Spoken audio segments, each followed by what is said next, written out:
ಹೆಬ್ಬಾಳ್ಕರ್ ಪರವಾಗಿ ನಾವಿದ್ದೇವೆ ಅಂತ ಜಯಮೃತ್ಯುಂಜಯ ಶ್ರೀಗಳು ಪ್ರತಿಕ್ರಿಯೆ ನೀಡಿದ್ದಾರೆ. ಯಾರು ಕೂಡ ಹೆಣ್ಣಿಗೆ ಅಗೌರವವನ್ನ ತೋರಬಾರದು. ಸಿಟಿ ರವಿ ಹೇಳಿಕೆ ಬಗ್ಗೆ ನನಗೆ ಗೊತ್ತಿಲ್ಲ, ಅಶ್ಲೀಲ ಪದ ಬಳಕೆ ಮಾಡಿದ್ರೆ ಅದು ನಿಜಕ್ಕೂ ಖಂಡನೀಯ ಅಂತ ಕೊಪ್ಪಳದಲ್ಲಿ ಜಯಮೃತ್ಯುಂಜಯ ಶ್ರೀಗಳು ಹೇಳಿಕೆ ನೀಡಿದ್ದಾರೆ.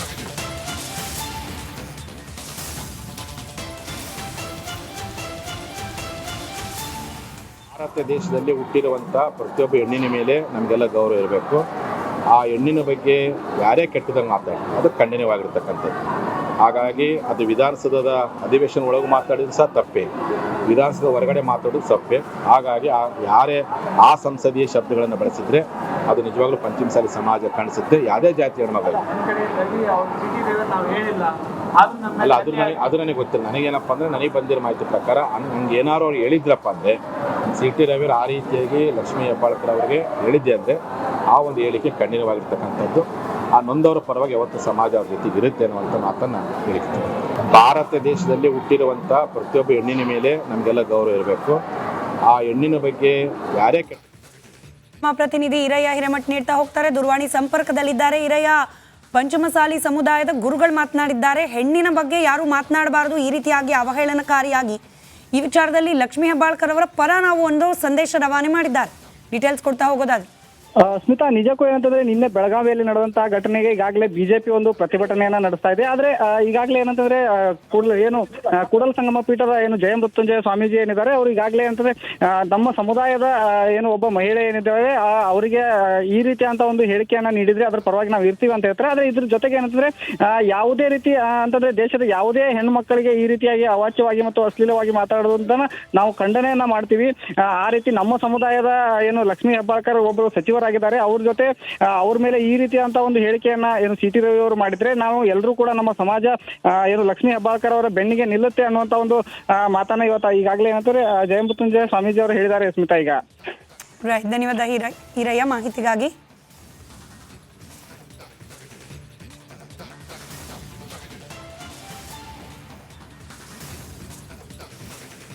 ಒಂದು ಕಡೆ ಸಿಟಿ ರವಿ ಅವರ ಜಾಮೀನು ಅರ್ಜಿಯ ವಿಚಾರಣೆಯನ್ನ ಮಧ್ಯಾಹ್ನ 3 ಗಂಟೆಗೆ ಕಾಯ್ದಿರಿಸಿದೆ ನ್ಯಾಯಾಲಯ. ಮತ್ತೊಂದು ಕಡೆಯಲ್ಲಿ ರಾಜಕೀಯ ಆರೋಪ ಪ್ರತ್ಯಾರೋಪಗಳ ಸರಣಿ ಮುಂದುವರೆದಿದೆ. ಹಾಗೆ ಪ್ರತಿಭಟನೆಗಳನ್ನ ಕೂಡ ಮಾಡಲಾಗ್ತಾ ಇದೆ ಎರಡೂ ಕಡೆಯಿಂದ. ಬಿಜೆಪಿ ಸಿಟಿ ರವಿ ಅವರನ್ನ ಬಂಧಿಸಿರುವ ಕ್ರಮದ ವಿರುದ್ಧವಾಗಿ ಪ್ರತಿಭಟನೆಯನ್ನ ಮಾಡ್ತಿದ್ರೆ, ಇತ್ತ ಲಕ್ಷ್ಮೀ ಹೆಬ್ಬಾಳ್ಕರ್ ಅವರಿಗೆ ಈ ರೀತಿಯಾಗಿ ಸಿಟಿ ರವಿ ಅವರು ಮಾತನಾಡುವುದು ತಪ್ಪು ಅಂತ ಹೇಳಿ ಸಿಟಿ ರವಿ ಅವರ ವಿರುದ್ಧ ಕೂಡ ಪ್ರತಿಭಟನೆಗಳು ಮುಂದುವರೆದಿದೆ. ಇದರ ನಡುವೆ ಜಯಮೃತ್ಯುಂಜಯ ಶ್ರೀಗಳು ಲಕ್ಷ್ಮೀ ಹೆಬ್ಬಾಳ್ಕರ್ ಪರವಾಗಿ ಮಾತನಾಡಿದ್ದಾರೆ. ಇದರ ನಡುವೆ ಮಧ್ಯಾಹ್ನ 3 ಗಂಟೆಗೆ ಸಿಟಿ ರವಿ ಅವರ ಬೇಲ್ ಭವಿಷ್ಯ ನಿರ್ಧಾರವಾಗುವುದಿದೆ. ಬೆಳಗಾವಿಯ 5ನೇ ಜೆಎಂಎಫ್ಸಿ ಕೋರ್ಟ್ನಿಂದ ಆದೇಶ ಪ್ರಕಟ ಆಗೋ ನಿರೀಕ್ಷೆಯಲ್ಲಿದ್ದಾರೆ ಸಿಟಿ ರವಿ ಹಾಗೆ ಅವರ ಪರ ವಕೀಲರು. ಸಿಟಿ ರವಿ ಅವರ ಪರ ವಕೀಲರು ಪ್ರಬಲವಾದ ವಾದವನ್ನೇ ಮಂಡಿಸಿದ್ದಾರೆ. ಸಿಟಿ ರವಿ ಅವರಿಗೆ ವೈದ್ಯಕೀಯ ಚಿಕಿತ್ಸೆಯ ಅಗತ್ಯ ಇದೆ, ಅವರ ಆರೋಗ್ಯದ ದೃಷ್ಟಿಯಿಂದ ಬೇಲ್ ನೀಡೋಕೆ ವಾದವನ್ನ ಮಂಡನೆ ಮಾಡಿದ್ದಾರೆ. ಬೆಳಗಾವಿಯ 5ನೇ ಜೆಎಂಎಫ್ಸಿ ಕೋರ್ಟ್ನಲ್ಲೇ ಸಿಟಿ ರವಿ ಅವರಿಗೆ ಬೇಲ್ ಸಿಗುತ್ತಾ ಅನ್ನೋದು ಸದ್ಯಕ್ಕಿರುವ ಪ್ರಶ್ನೆ. ಯಾಕಂದ್ರೆ ಜನಪ್ರತಿನಿಧಿಗಳ ಕೋರ್ಟ್ಗೆ ವರ್ಗ ಮಾಡುವ ಸಾಧ್ಯತೆ ಕೂಡ ದಟ್ಟವಾಗಿದೆ ಕೇಸನ್ನ. ಜನಪ್ರತಿನಿಧಿಗಳ ಕೋರ್ಟ್ಗೂ ರವಿ ಪರ ವಕೀಲರು ಅರ್ಜಿಯನ್ನ ಸಲ್ಲಿಕೆ ಮಾಡಿದ್ದಾರೆ. ಅಶೋಕ್ ಹಾರನಹಳ್ಳಿ, ಸೀನಿಯರ್ ಅಡ್ವೊಕೇಟ್ ಅಶೋಕ್ ಹಾರನಹಳ್ಳಿ ಅವರಿಂದ ಸಿಟಿ ರವಿ ಅವರ ಜಾಮೀನಿನ ಅರ್ಜಿಯನ್ನ ಜನಪ್ರತಿನಿಧಿಗಳ ನ್ಯಾಯಾಲಯದಲ್ಲಿ ಸಲ್ಲಿಕೆ ಮಾಡಲಾಗಿದೆ. ಇದೀಗ ಬೆಳಗಾವಿ ಕೋರ್ಟ್ನ ತೀರ್ಪಿನತ್ತ ವಕೀಲರ ಚಿತ್ತ ಇದೆ. ಬೆಳಗಾವಿಯಲ್ಲಿ ಯಾವುದೇ ರೀತಿಯಾದ ತೀರ್ಪು ಹೊರ ಬಂದರೂ ಕೂಡ ಮುಂದುವರೆದ ಭಾಗವನ್ನ ಜನಪ್ರತಿನಿಧಿಗಳ ನ್ಯಾಯಾಲಯದಲ್ಲಿ ಕೈಗೆತ್ತಿಕೊಳ್ಳಲಿಕ್ಕೆ ಬೇಕಾದ ಸಿದ್ಧತೆಗಳನ್ನ ಮಾಡಿಕೊಂಡಿದ್ದಾರೆ ಸಿಟಿ ರವಿ ಅವರ ಪರವಾಗಿ ಅಶೋಕ್ ಹಾರನಹಳ್ಳಿ. ಬೆಳಗ್ಗೆ ಬೆಳಗಾವಿಯ 5ನೇ ಜೆಎಂಎಫ್ಸಿ ಕೋರ್ಟ್ನಲ್ಲಿ ಸಿಟಿ ರವಿ ಅವರ ಪರವಾದ ವಾದ ಮಾತ್ರ ಮಂಡನೆ ಆಗಿದೆ. ಪೊಲೀಸರ ಪರವಾದ ವಕೀಲರ ವಾದ ಮಂಡನೆ, ಸರ್ಕಾರದ ಪರವಾದ ವಕೀಲರ ವಾದ ಮಂಡನೆ ಬಾಕಿ ಉಳಿದಿದೆ. ಮಧ್ಯಾಹ್ನ 3 ಗಂಟೆಗೆ ಎರಡೂ ಕಡೆಯ ವಾದವನ್ನ ಆಲಿಸುವ ನ್ಯಾಯಾಲಯ ಯಾವ ರೀತಿಯಾದ ತೀರ್ಪನ್ನ ನೀಡುತ್ತೆ ಅನ್ನೋದು ಸದ್ಯಕ್ಕಿರುವ ಕುತೂಹಲ. ಬಹುತೇಕ ಪ್ರಕರಣವನ್ನ ಬೆಂಗಳೂರಿನ ಜನಪ್ರತಿನಿಧಿಗಳ ನ್ಯಾಯಾಲಯಕ್ಕೇನೆ ವರ್ಗಾವಣೆ ಮಾಡುವ ಸಾಧ್ಯತೆ ಇದೆ ಅಂತ ಹೇಳಲಾಗ್ತಾ ಇದೆ.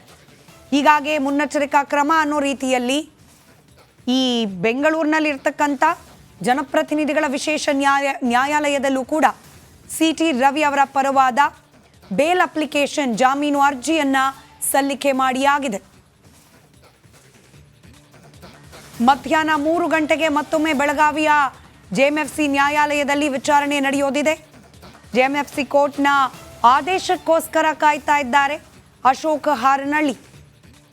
ಸಿಟಿ ರವಿ ಅವರ ಪರ ಜನಪ್ರತಿನಿಧಿಗಳ ಕೋರ್ಟ್ನಲ್ಲಿ ವಾದವನ್ನು ಮಂಡನೆ ಮಾಡುವವರಿದ್ದಾರೆ ಅಶೋಕ್ ಹಾರನಹಳ್ಳಿ ಅವರು.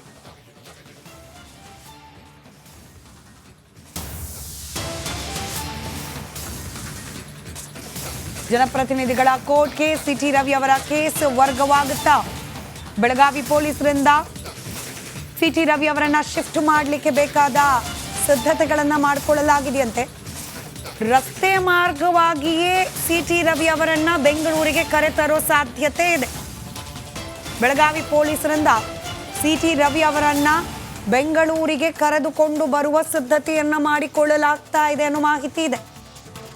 ಜನಪ್ರತಿನಿಧಿಗಳ ಕೋರ್ಟ್ಗೆ ಕೇಸ್ ವರ್ಗ ಆಗಿದ್ದೇ ಆದಲ್ಲಿ ಬೆಳಗಾವಿಯಲ್ಲಿ ಇಟ್ಕೊಳ್ಳೋ ಹಾಗಿಲ್ಲ. ಸಿಟಿ ರವಿ ಅವರನ್ನು ನೇರವಾಗಿ ಬೆಂಗಳೂರಿಗೆ ಕರೆತರುವ ಜವಾಬ್ದಾರಿ ಬೆಳಗಾವಿಯ ಪೊಲೀಸರದ್ದೇ ಆಗಿರುತ್ತೆ.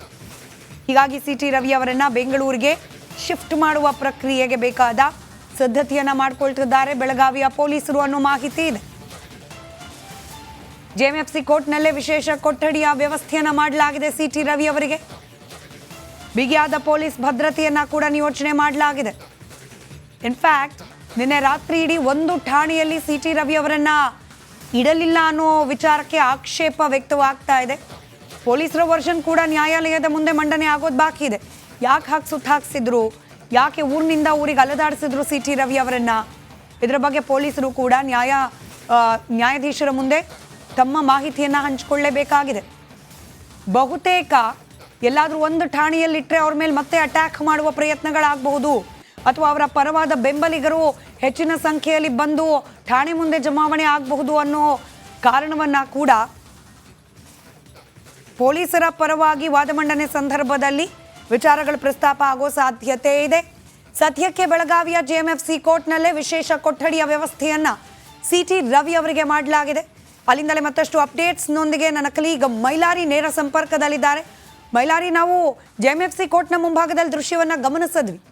ಬಹುಶಃ ಕಳೆದ ಅನೇಕ ವರ್ಷಗಳಿಂದ ಈ ರೀತಿಯ ಖಾಕಿ ಕೋಟೆ ಆ ಕೋರ್ಟ್ನ ಆವರಣದಲ್ಲಿ ಕಂಡಿರಲಿಲ್ವೇನು?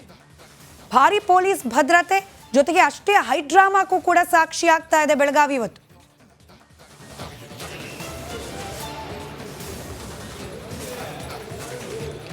ಖಂಡಿತ ಸ್ಮಿತಾ, ಏನು ಹೆಬ್ಬಾಳ್ಕರ್ ವಿರುದ್ಧ ಸಿಟಿ ರವಿ ಅವರು ಅಶ್ಲೀಲ ಪದವನ್ನು ಬಳಕೆ ಮಾಡಿದ್ದಾರೆ ಅನ್ನೋ ಒಂದು ಕಾರಣಕ್ಕಾಗಿ ಈಗಾಗಲೇ ಅವರನ್ನು ಬಂಧಿಸಿ ಬೆಳಗಾವಿಯ 5ನೇ ಹೆಚ್ಚುವರಿ ಜೆಎಂಎಫ್ಸಿ ನ್ಯಾಯಾಲಯಕ್ಕೆ ಕೋರ್ಟ್ನಲ್ಲಿ ಹಾಜರುಪಡಿಸಲಾಗಿದೆ. ಈಗಾಗಲೇ ಏನು ಸಿಟಿ ರವಿ ಅವರ ಪರವಾಗಿ ವಾದವನ್ನು ಕೂಡ ಮಂಡನೆ ಮಾಡಲಾಗಿದೆ. ವಕೀಲ MB ಜಿರ್ಗೆ ಅವರ ನೇತೃತ್ವದಲ್ಲಿ ವಾದವನ್ನು ಕೂಡ ಮಂಡನೆ ಮಾಡಲಾಗಿರುವಂಥದ್ದು. ಪ್ರಮುಖವಾಗಿ ಈಗಾಗಲೇ ನ್ಯಾಯಾಧೀಶರು ಮಧ್ಯಾಹ್ನ 3 ಗಂಟೆಗೆ ಏನು ಆದೇಶವನ್ನು ಕಾಯ್ದಿರಿಸಿದ್ದಾರೆ. ಅದರಲ್ಲಿ ಪ್ರಮುಖವಾಗಿ ಅವರನ್ನು ಈ ಒಂದು ವ್ಯಾಪ್ತಿ ಏನಿದೆ ಅವ್ರ ಮೇಲೆ ಕೇಸ್ ಏನು ಬರುತ್ತೆ, ಈ ಕೇಸ್ ನನ್ನ ವ್ಯಾಪ್ತಿಗೆ ಬರೋದಿಲ್ಲ, ಜೊತೆಗೆ ಇದು ಬೆಂಗಳೂರಿನ ಜನಪ್ರತಿನಿಧಿಗಳ ನ್ಯಾಯಾಲಯಕ್ಕೆ ಬರುತ್ತೆ ಅನ್ನೋ ಒಂದು ಮಾತನ್ನು ಕೂಡ ನ್ಯಾಯಾಧೀಶರು ಹೇಳಿರುವಂಥದ್ದು. ಹೀಗಾಗಿ ಈ ಒಂದು ಏನು ಪ್ರಕರಣ ಏನಿದೆ ಇದನ್ನು ಪ್ರಕರಣ ಬೆಂಗಳೂರಿನ ಜನಪ್ರತಿನಿಧಿಗಳ ನ್ಯಾಯಾಲಯಕ್ಕೆ ವಹಿಸುವ ಸಾಧ್ಯತೆ ಇರುವಂಥದ್ದು. ಸದ್ಯ ನಾನು ಕೂಡ ಬೆಳಗಾವಿಯ ಏನು 5ನೇ ಹೆಚ್ಚುವರಿ ಜೆಎಂಎಫ್ಸಿ ನ್ಯಾಯಾಲಯದ ಆವರಣದ ಮುಂಭಾಗದಲ್ಲೇ ಇರುವಂಥದ್ದು. ಇಲ್ಲಿ ಕಮಿಷನರ್ ಎಡಾ ಮಾರ್ಟಿನ್ ಇರ್ಬೋದು ಅಥವಾ DCP ರೋಹನ್ ಜಗದೀಶ್ ಸೇರಿದಂತೆ ಬಿಗಿ ಪೊಲೀಸ್